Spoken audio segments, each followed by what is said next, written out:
My name is Bruno Sarcone. I run Spainguru.es. This is the free Spainguru Spanish Taxes Overview 2025. What is the objective of Spainguru? Facilitating the relocation process for English-speaking foreigners to Spain since 2014.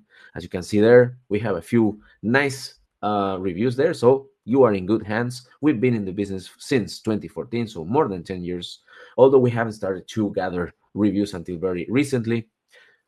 And my name is Bruno Sarcone. On Spainguru, you can find paid services or free resources. Services that I'm sure you could find some useful stuff there in case you're applying for a visa to move to Spain or searching for tax advisors, etc. You can find immigration experts recommended and personally vetted by myself, tax advisors, and I really recommend you check your tax implications even before moving to Spain and even before taking the decision to move to Spain, because it can have a very, very big impact, needless to say. Visa compliant health insurances and brokers, medical certificates, if you need Spanish doctors, UK doctors with discounts, you can find on Spainguru. Sworn translations, for sure, you will need those. Recommended sworn translators that can handle all your documents without sending physical documents anywhere. You can do everything online. Private apostille services, expedite services in the US and UK, bank accounts, money transfer services, property rentals, even mortgages if you plan to buy a home in Spain, and so much more than 100 resources, all that on Spainguru.es. But that's not the only thing you can find. You can also find a lot of free resources. For example, every Monday at 10:15 Central European Time, I send a weekly newsletter with the top 10 discussions of the community, top watched video of the last week, and top blog post. All this is for free. You can opt out anytime you want. I won't spam you at all, of course. And of course, you can join and subscribe to the YouTube channel that has 825 videos right now. So it is probably the most prolific channel out there about Spanish visas and taxes and everything related to that. The blog of Spainguru, more than 1,600 articles and growing. And Facebook groups, the Spainguru community, with an aggregated 140,000 members that you can join today if you haven't done so yet. Spanish immigration group, dedicated non-lucrative visa, digital nomad visa, and more groups, expats moving to Spain, Americans in Spain, etc., etc. Having said that, this presentation is for general information purposes only and does not constitute legal, financial, or tax advice. Consult a qualified tax advisor or legal professional, which I am not, for personalized guidance. You can find recommended tax advisors on Spainguru.es, as we said, and Spainguru is not responsible for any errors or outcomes from using this information. Now you will say, so then what do I get out from this webinar? Well, these are the objectives. First, gain an overview of Spanish taxes and understand the key tax categories in Spain or regimes. Learn the basic principles of taxation in Spain. Prepare for informed conversations with qualified tax advisors so you can engage more effectively with those professionals and ask more precise and informed questions. You probably heard from many other Spainguru members or other people who moved to Spain that if you speak to 10 tax advisors, they will give you 10 different answers. And this is unfortunately true. So it's important to also understand yourself how you can source the information and understand it so you can have better conversations with tax professionals. 3, clarify the role of professional tax advice.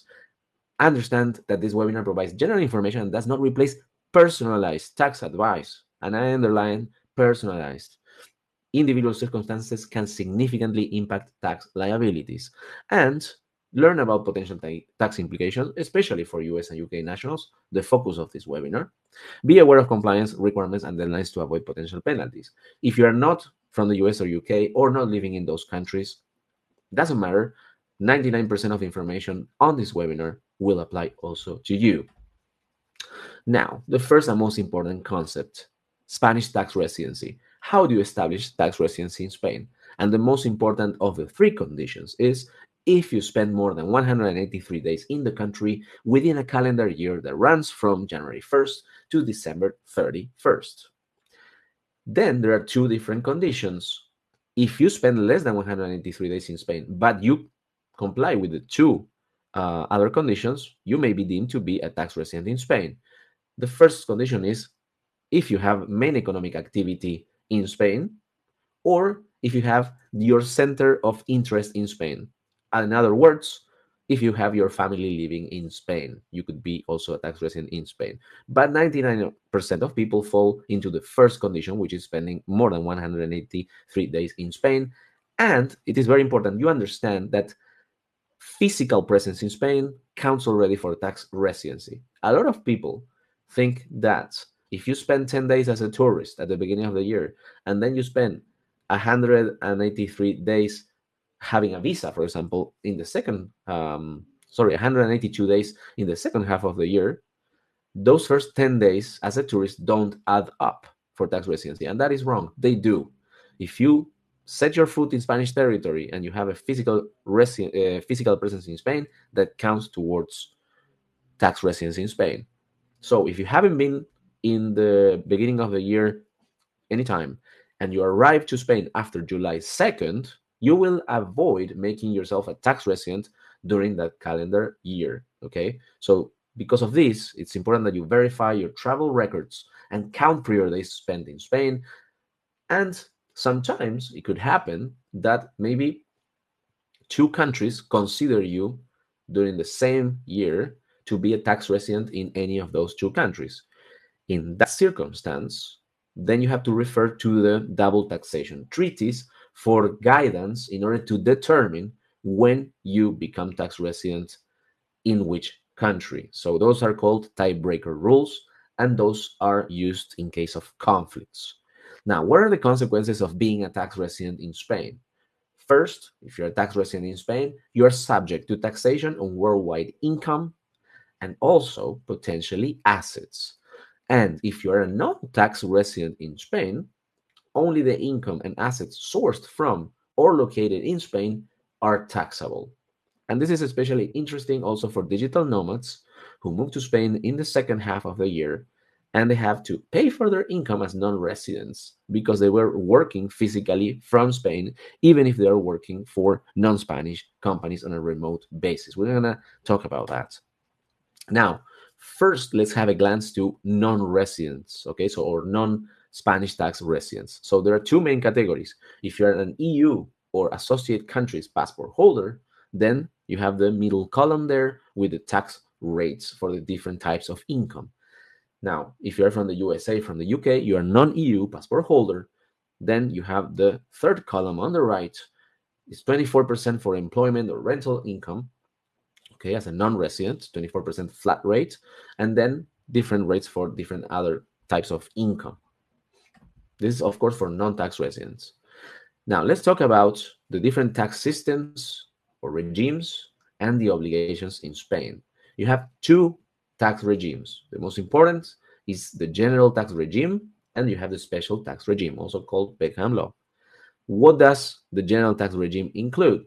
The personal income tax, called IRPF, o Impuesto sobre la Renta de las Personas Físicas, wealth tax, or Impuesto sobre el Patrimonio, solidarity tax, which is another kind of wealth tax on a national level, and a 720 form, informative form for declaring overseas assets. You don't pay taxes on that. It's an informative form that you need to actually provide before the end of this month. Now, for the special tax regime or Beckham law, it is important to understand that the eligibility for this special regime is very, very, let's say, difficult or very little, very small. It is for specific situations, okay, such as relocating to Spain for work purposes. And if you are self-employed, you are, in most of cases, ineligible for the special tax regime. And this is also very important for digital nomads because most of digital nomads, except in the UK, move to Spain as a self-employed individuals and think that they may be eligible for Beckham law, but unfortunately, most of them won't, if not all of them. Quick glance to the advantages, the pros and cons of the Beckham law or special tax regime. The advantages: flat 24% tax rate applies to employment income worldwide. Non-Spanish income is exempt from taxation, and no requirement to submit the 720 form, disclosure of overseas assets, or pay the wealth tax. The cons: the tax savings for earnings lower than 55k euros are minimal. So if you make less than 55k per year, normally the Beckham law is not helpful, and even sometimes more costly, because there are additional administrative burdens that may outweigh the benefits. And for example, there are no family deductions or allowances. Okay, so if you move your family, also these are interesting things to have some deductions because of having children that won't apply with the Beckham law, just to give you an example. But if you make more than 55K and you're eligible, definitely it is interesting to find out how to be benefited by this special tax regime. Now let's talk about the first tax obligation, overseas assets reporting, or 720 form. So here's where you declare your assets and rights held abroad. You declare different categories. For example, you will declare all your bank accounts, investments, real estate, cryptocurrencies. Cryptocurrencies actually is Form 721, and it's pretty new. There is a threshold to be over in order to declare, and it is 50,000 per category. So imagine that you have two bank accounts, each with 25,000 euros in each of them. The total category value is 50,000 euros. So you will have to declare those two bank accounts, even if they have less than 50,000 euros each, if you understand me. This first year requirement, okay, once you have become a tax resident in Spain, you will have to inform of your overseas assets for the year in which you became a tax resident in Spain. You will have to do a full disclosure of your overseas assets, and that's especially interesting for the tax authorities to understand how to calculate your wealth tax or impuesto sobre el patrimonio. Potentially, the solidarity tax, which is, as we said, a different wealth tax that we're going to speak about later on. And potentially, if they understand, if you declare that you have properties abroad, etc., maybe the tax authorities think that you're renting them and making money from them. So potentially can have implications for your personal income tax as well. Subsequent years, once you have done the first information or first submission of the 720 form, you don't have to report that every year if the report doesn't change or has changes for less than 20,000 euros, or you haven't changed anything. You don't have to actually report again and again if it's the same. Okay, so only if it changes for over 20,000 euros changes, or you close assets. Of course, reporting this, submitting this form, if you do it with a gestor or accountant, you will have a cost. Of course, every time that you submit something, they will charge you. So it's important to know that maybe you don't have to report it every year. The deadlines for the submission is March 31st, so end of this month, okay? And this is following the first year of tax residency. So if you became tax resident in 2024, you need to declare your asset value and rights held abroad by March 31st, 2025, for the period of year 2024, from January 1st to December 31st, 2024. And you will also be required to, let's say, prove the different categories. For example, you have to show bank statements and details of your overseas assets. The second tax obligation, income tax filing, or personal income tax, IRPF. Now, the taxable income, you have different kinds. You have two main categories, the ordinary income and investment income, which have different tax rates. The ordinary income is subject to progressive tax rates that range from 19% to 47% of the taxable income. Which types of income fall into this category? Salaries, rental income, and business earnings. Now, investment incomes are dividends, interest, capital gains tax, and it's taxed at lower rates that go from 19% to 30%. Also, progressive brackets. Deadline to file the income tax is June 30th, following the first tax year. As we said, if you became tax resident in Spain in 2024, your deadline will be June 30th, 2025 to file for 2024. And usually, if you work with a gestor or accountant, they will begin to prepare it on April 1st, asking you documentation, Excel sheets, etc., etc. US citizens, you must continue to file taxes in the US. You have that obligation, okay? You will not always pay taxes. Generally, you won't pay taxes, but you have to still file and inform.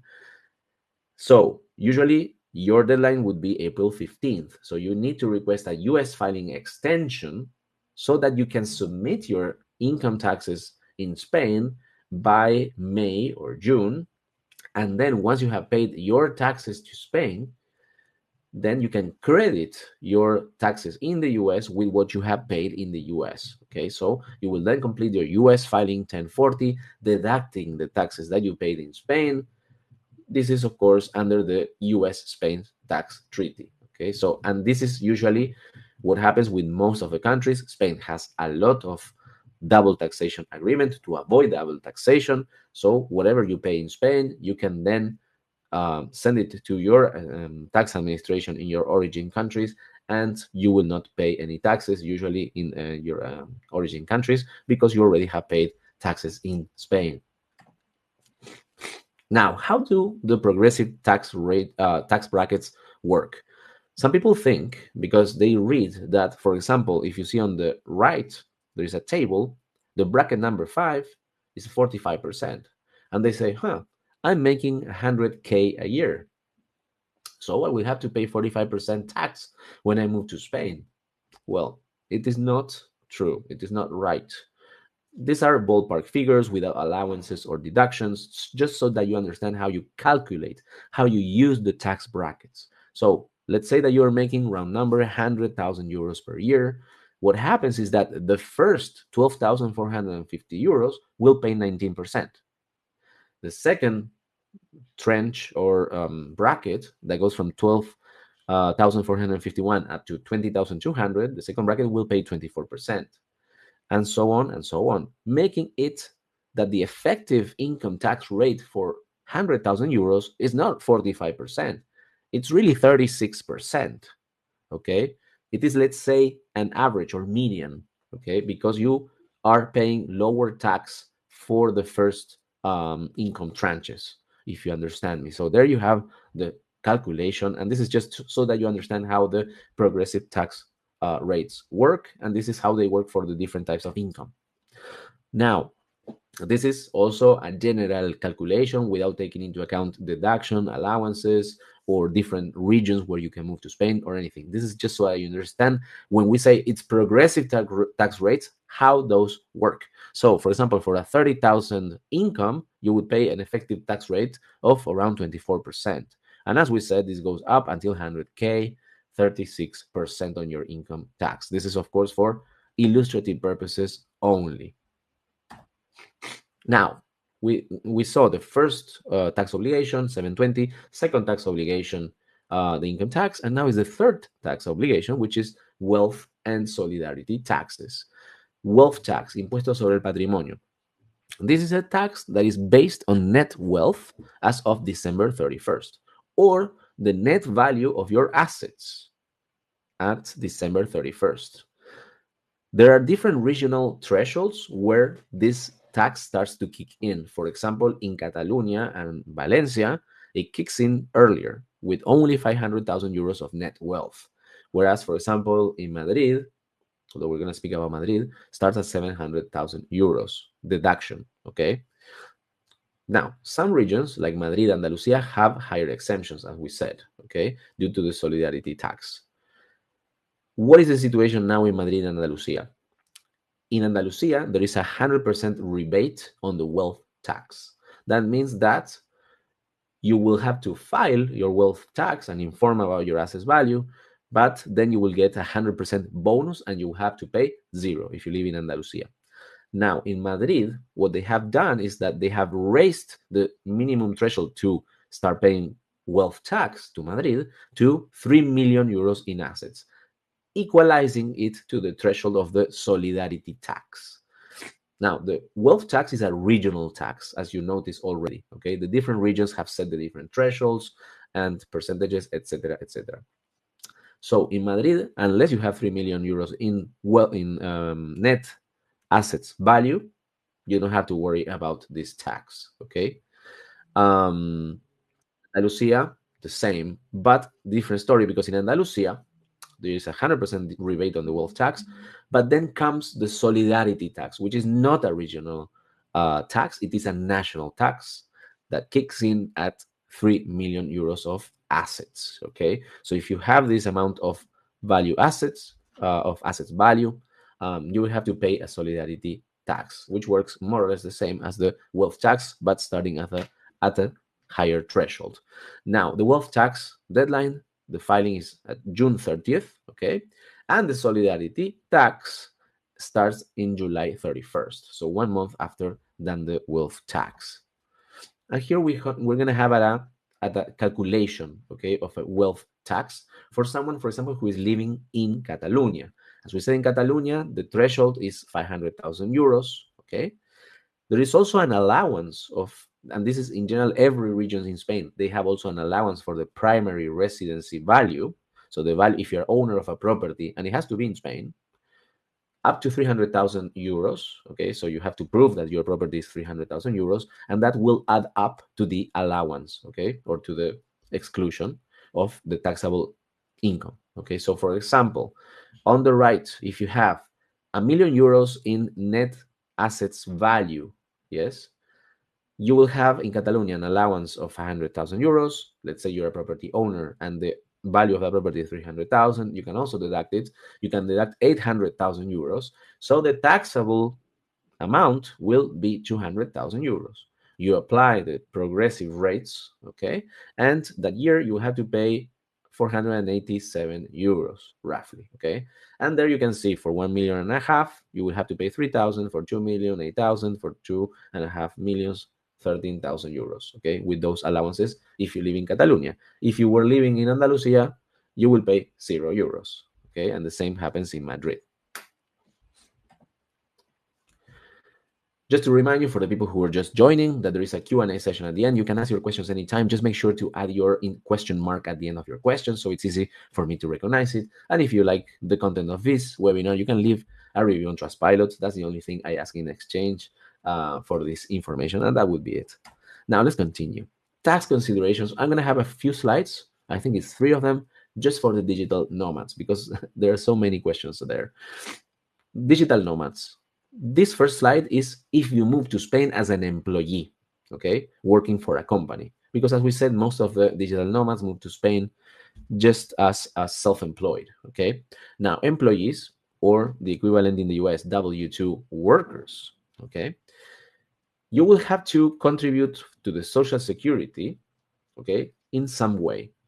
Now, the payments are made in Spain unless the employer lacks a local presence, in which case the employer must register for Spanish Social Security or provide a certificate of coverage. So if you're a worker for a company abroad, either that company registers in Spain and starts paying Social Security for you in Spain, or they have to provide a Social Security certificate that is accepted by the Spanish authorities. At the moment, the only country whose certificate of coverage from the Social Security is accepted, the A1 certificate, is the United Kingdom, okay, and lasts 2 years without further renewals. And this might be an error, and I have to really check it, and I forgot to update this presentation because I believe it only lasts for 1 year, this certificate, and then you will have to do different things, different strategies. But yes, don't call me on that. I think it is only 1 year, unfortunately.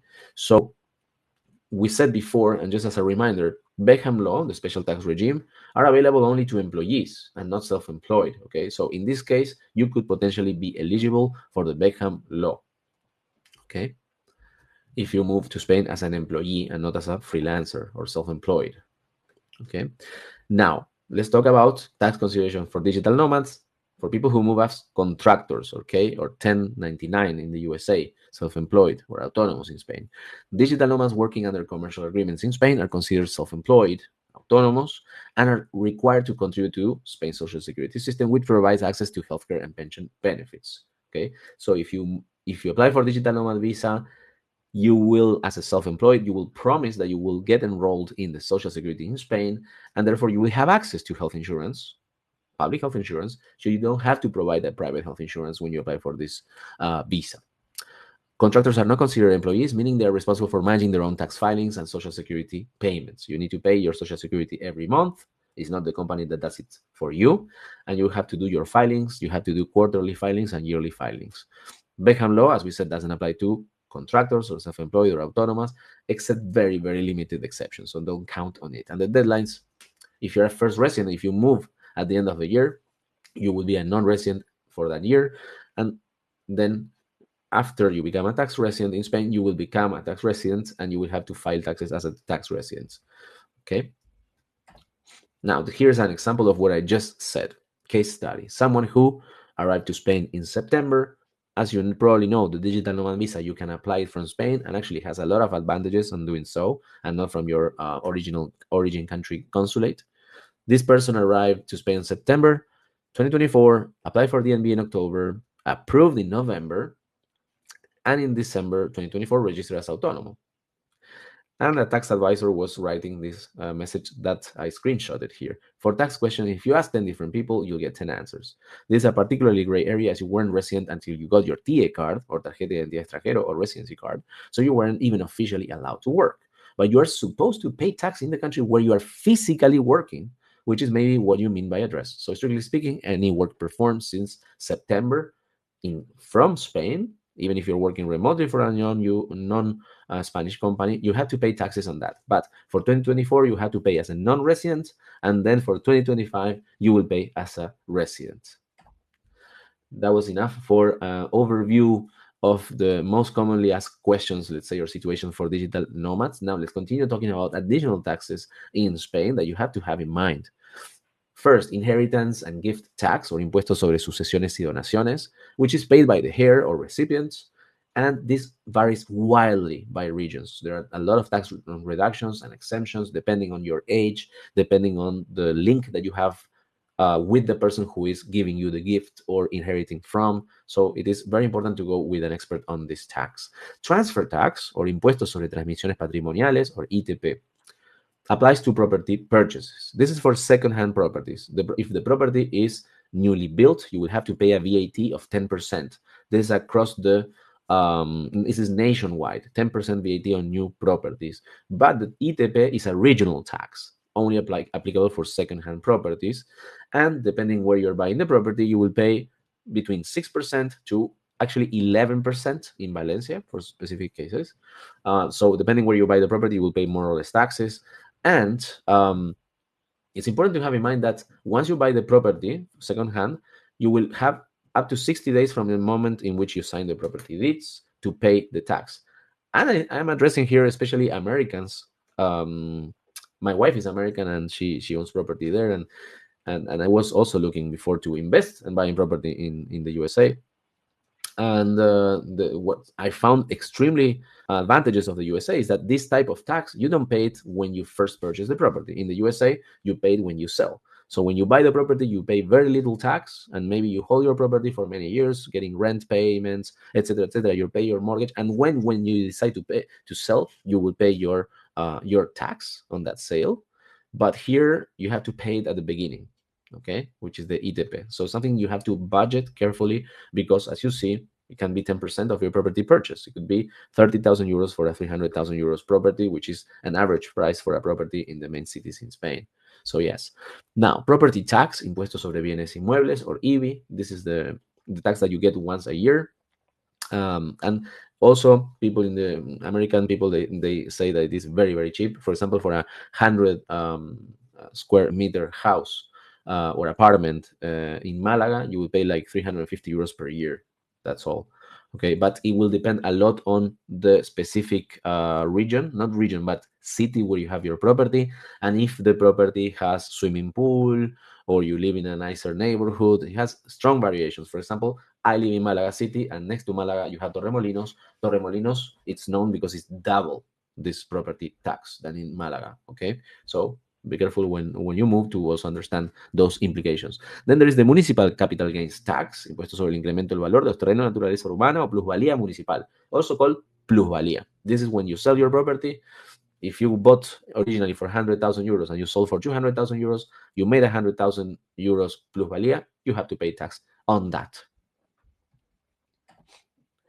And before we were mentioning the ITP, there was some crazy, we could say, declarations or statements from the Prime Minister of Spain a month ago, where he said that non-European, non-residents will pay 100% tax for purchases of properties in Spain. This is what he said. So it's not doubling the current tax, but he said 100% tax, 100% of the property value. So if you buy for 300,000, your tax will be 300,000 euros. This is literally what he said. But I recently published a video on Spainguru YouTube channel where I interviewed Ainhoa Manero and Marco Gonzalez, expert tax advisor and immigration expert, where they explain that this is not possible to do due to European laws that are sovereign and are a much higher hierarchy, that you can't really do this, okay, from a legal and tax perspective. So they think it is absolutely impossible to actually enforce or even change the rules to do this. So it is something that you shouldn't be worried about. Now, common asked question, and for many people who move to Spain, they plan to sell their property before doing so. Okay, the best way to avoid capital gains tax in Spain for property sales or other rights sales is to do the sale in a different tax year when you become a tax resident in Spain. And the most common ways to do it is, first, you sell your property, for example, in 2024, and you don't become a tax resident in Spain until 2025. Okay, this is the first one. But if the both things happen during the same year, make sure to spend less than 183 days physically in Spain. As we said, every type of presence in Spain counts, even if you were a tourist at the beginning of the year and then you move under a Spanish visa, everything counts. So make sure that if you sell in the same calendar year, not to spend in Spain more than 183 days. Normally, we'll be moving after July 2nd if you haven't spent a single second physically in Spain that same calendar year. And these are the tax rates, okay, for the capital gains tax on property sales. And like every tax, most taxes, you have allowances and you have ways to mitigate this tax. If you are older than 65 years old and you are reinvesting and you are buying property in Spain, there are ways to mitigate it or even not paying it. If you reinvest total money that you made from selling your property within 2 years, okay, you could qualify for not paying the capital gains tax in Spain.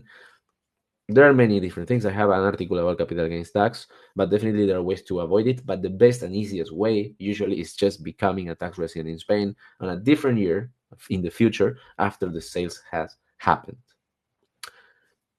Another question that many people ask on Spainguru communities: if you retire in Spain, is your pension taxable? If you're a tax resident in Spain, usually your pension will be taxable in Spain. There are thresholds to declaring the pensions, and normally it's 22,000 euros if you only have one source of income, okay? But if you have multiple sources of income, okay, then the threshold goes down to 12,000 euros aggregate income, okay, for the main source, and 1,000 only 1,500 euros for secondary sources. Now, also, if you're receiving the pension from abroad, okay, they appear as a second payer. Even if you have one pension, if it comes from abroad, it appears or is considered to be a second payer. So if you're receiving a pension of more than 1,500 euros from abroad, you have to declare it. And they will apply the progressive tax rates for income tax from 19% to 47%. Now, there are specific rules for US and UK nationals. And this is because of the double taxation agreements, in which, for example, in the US, Social Security and private pensions are taxable, but government pensions or veterans pensions, I believe, as well, are exempt. And this is something that it is gray area, unless you're a dual citizen and you're holding Spanish citizenship. So in the case in which you're receiving a type of pension that is not taxable in Spain as an American, and then at some point you decide to obtain the Spanish citizenship, some people say that you will lose your right to not get taxed in Spain for those pensions. Although I asked Ainhoa Manero, expert immigration lawyer, that this is not true. Okay, so definitely something that we need to clarify, or you need to personally clarify with experts before you gain the Spanish citizenship. Now, in the UK, more or less the same story. State and private pensions are taxable, but public sector pensions may be exempt. And this is checking your double taxation agreements between those two countries. Now, allowances for pensioners for ages 65 to 74 is 6,700 euros of annual allowance, and over 75 years of age, 8,100 euros of annual allowance. And more usual questions, frequently asked questions: the taxation of American 401ks and Roth IRAs in Spain. 401k taxation in Spain. The distributions are taxed as general income at progressive rates, up to 47%. Traditionally, this 401k declaration was exempt from Modelo 720, the overseas informative form, and therefore for wealth tax, but caution is advised due to evolving interpretations. We're going to talk about that. Roth IRA taxation, investment gains tax as income as progressive rates, up to 26%. It counts as investment. Must be reported on the Modelo 720 annually based on the account surrender value as of December 31st, and is subject to wealth tax with rates varying by region. As we said, it's a regional tax. And also for solidarity tax if you're over the threshold 3 million. Key consideration, coming back to 401ks. Recent rulings, okay, there you have it. Consulta vinculante V129122 suggests that IRAs and 401ks require reporting in Form 720. A consulta vinculante is not really like a ruling, it's not a court ruling. It is when a individual asks the tax authority in Spain to state how they consider something, to give their interpretation, and that interpretation acts as valid for further interpretations in the future. So it is vinculante. It means that what they said acts as a rule. Okay. And yes, they say that 401k should be reported in 720. And what I recommend, seek professional advice to ensure your compliance and avoid potential penalties. Now, if you want to read more of each of these specific subjects and many more, I have a ton of content on Spainguru.es and on Spainguru's YouTube channel. You can watch the videos and or read the blog post. There you have the QR codes. You can scan them anytime or just go and search on Google.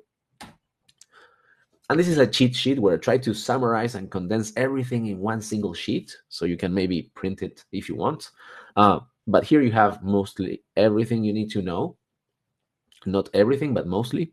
First, tax residency in Spain, 183 days rule. You become a tax resident in Spain and you have to pay taxes on worldwide income once that happens, and potentially of the value of your net value of your assets. And second, key tax obligations. First, the 720 for overseas reporting. Second, income tax. Third, wealth and solidarity taxes. And then number 3, special tax regimes. As we said, Beckham law, eligibility rules, and the pros and cons. Making more than 60,000 euros a year may be interesting for you to apply for Beckham law if you're eligible. 4, taxation of pensions for US and UK nationals. If you're a pensionist, maybe your pension is considered not to be taxable in Spain, maybe in your origin country if it's government public pension. And the thresholds for declaration, and also the allowances depending on age. 5, taxation of US investments accounts for 1K, Roth IRAs, and if you have to declare on 720, that we said that yes, generally yes. 6, taxes for digital nomads. If you move to Spain as an employee versus if you move to as a self-employed, the social security certificates only is accepted by the UK, and only if you're an employee you will be eligible for Beckham law potentially. 7, additional taxes, inheritance and gift tax, EV or property tax, CGT or capital gains tax, transfer tax ITP if you buy a second-hand property, or VAT of 10% if you buy a first-hand or newly built property. And the deadlines to remember, the 720 form or overseas assets reporting ends now in 28 days, the 31st of March. Personal income tax June 30th, wealth tax June 30th, and solidarity tax on July 31st. And if you're self-employed, you will have to do quarterly payments and declarations, and also annual declarations as well. And how can Spainguru help? Well, you can find professional immigration services, tax advisory, but many other services. If you plan to move to Spain, definitely it's worth spending a few minutes checking out Spainguru, because you can find a ton of information and a ton of services that have been personally vetted by me. I would say like 95% of my partners, I have been recommending them for years. So they have stood the test of time. And yes, also this is another cheat sheet just so you understand the deadlines. Personal income tax June 30th, and wealth tax as well. Solidarity tax 1 month after in July 31st, and Form 720 March 31st. This is the first one. As I said, you can go to Spainguru.es and find on the top menu, you can find all the services that I recommend. But not only that, but you also have a ton of free resources, newsletter, Facebook groups, blog posts, YouTube channel that I strongly recommend to subscribe to, of course. And if I have not said something that was important here, or you have any doubts, as I said, this content of this webinar is for information purposes only and is not tax or legal advice. Please consult to an experienced tax advisor. Having said that, send me an email asking me any question and I do my best to help you out, maybe point you in the right direction so you can get the information that you need. And now we're going to go to the Q&A session. I'm going to go through the different questions. If you have to leave now and you haven't done so, but you want to make me a favor, you can leave a review on Trustpilot. It will mean the world to me and it will help me so much. Now, I have here some questions. Oh, the first one is a technical problem. David, my sound is muted. Am I doing something wrong?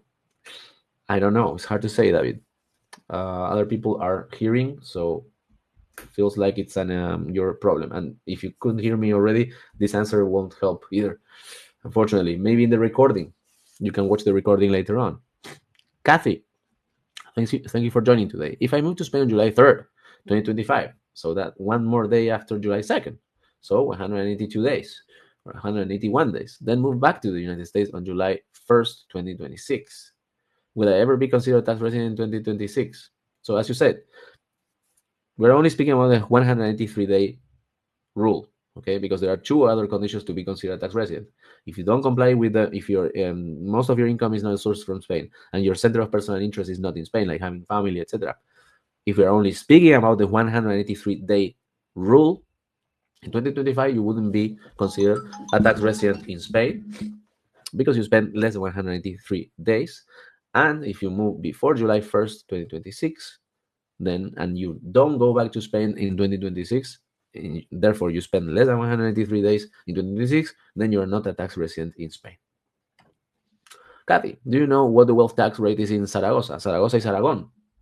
Okay, Zaragoza is Aragon. So you have to search wealth tax, no? Impuesto Patrimonio Aragon 2025.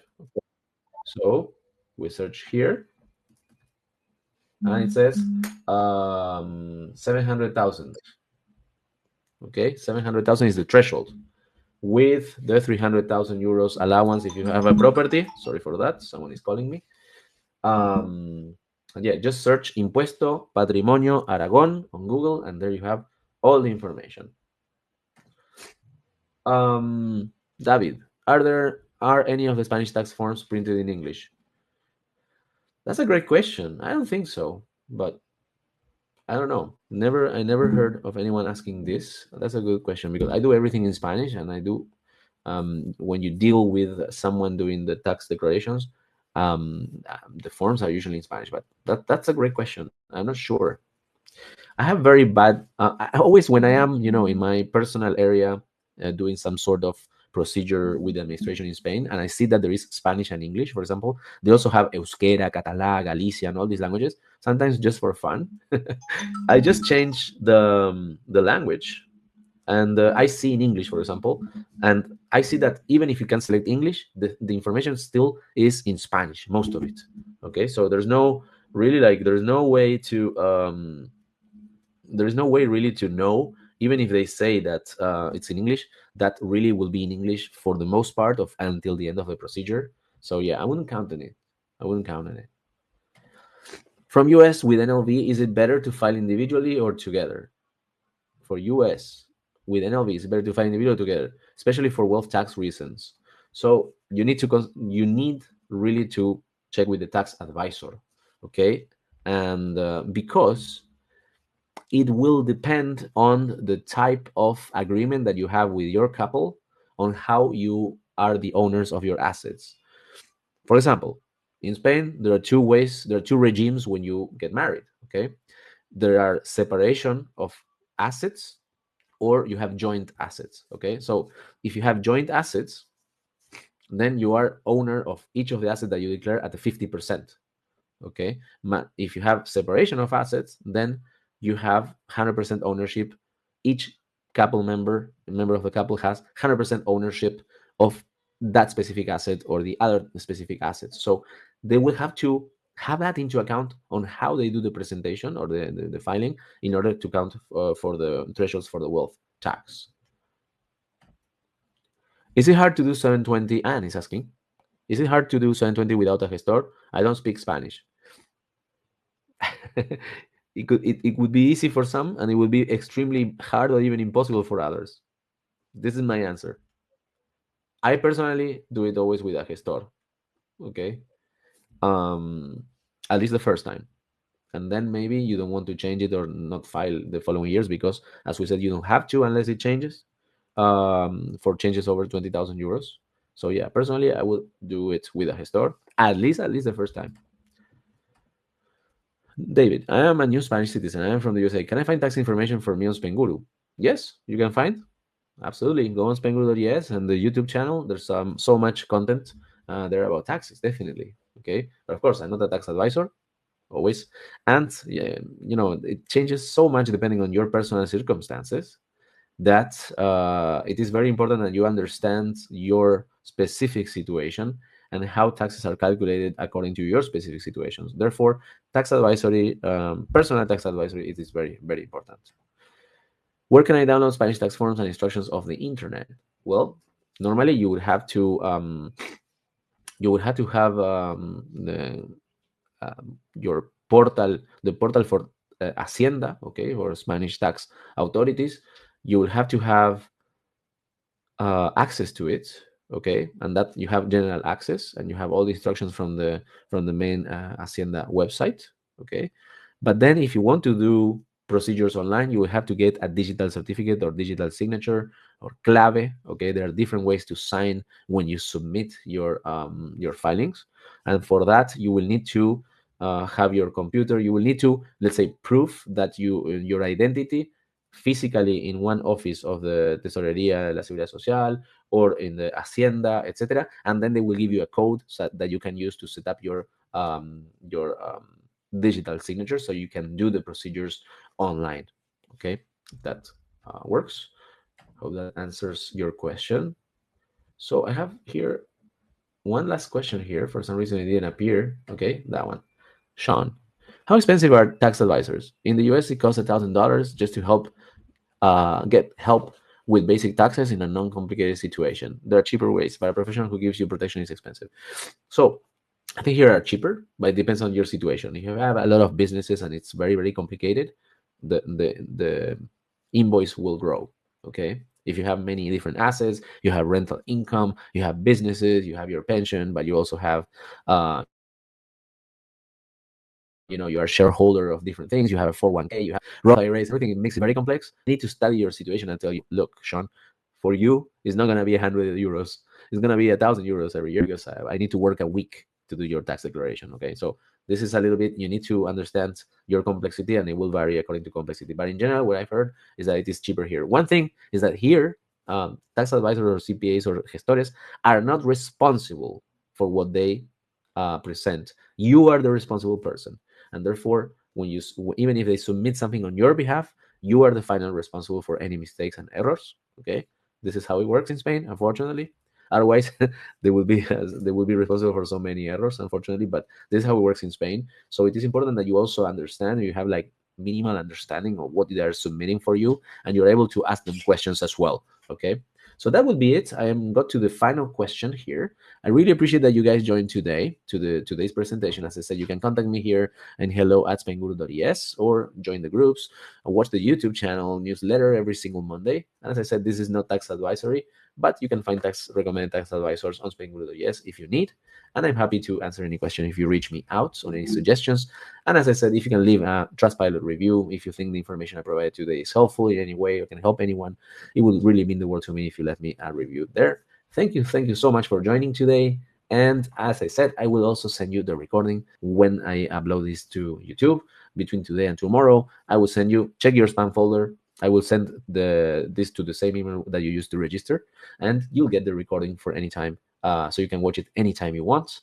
And again, thank you so much for joining today. I say goodbye. Take care. Bye bye.